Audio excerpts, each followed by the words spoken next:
So what up, good day sa inyo mga lapatids, welcome back. Bali second day na natin to mga idol at magbibigay tayo ng prebiotics. Bago yun magpapatuka muna tayo ng ating mga alagang ibon. Let's go.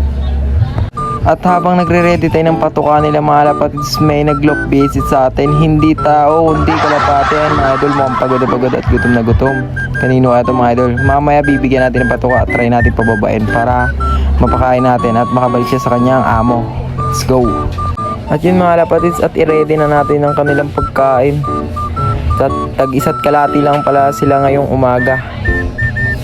At yun mga lapatids, at ibigay na natin ang kanilang pagkain dahil inaantay na tayo niyan at gutom na yun mga idol. Dahil na late na naman tayo ng gising, napuyat na naman tayo kagabi. Aray mo. At yun mga lapatids, kung mapapansin nyo, gumawa pala tayo ng DIY ng takip ng patuka kasi inaagawan ng manok. Bali, dalawang cable tie at binutasan ko lang sa magkabilang dulo. Yan yung plywood mga idol, napaka basic lang yan. At yun mga idol, ayan lang pala yung peso ng ating kulungan mga idol. So wala pa tayong loop kasi wala pa tayong mga wires. So pag may wires na tayo mga idol, gagawa tayo ng magandang loop. And let's go, abangan nyo yun mga idol.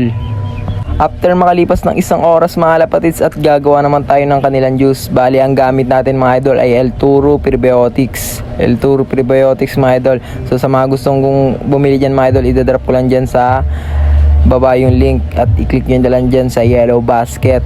Mga lapatids, gawin na natin ang kanilang juice. Bali, ang gagamitin natin pantansya ay kutsara mga idol.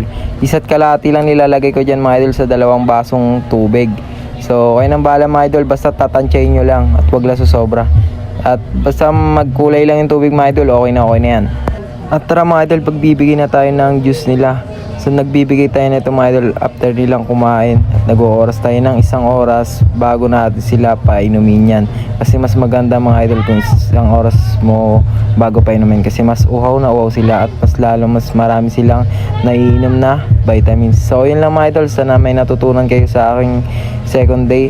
So maraming salamat sa suporta nyo at sa susuporta pa lang. Sana huwag nyo kalimutan i-like and follow sa aking TikTok at huwag nyo kalimutan i-subscribe ako sa aking YouTube channel. Let's go!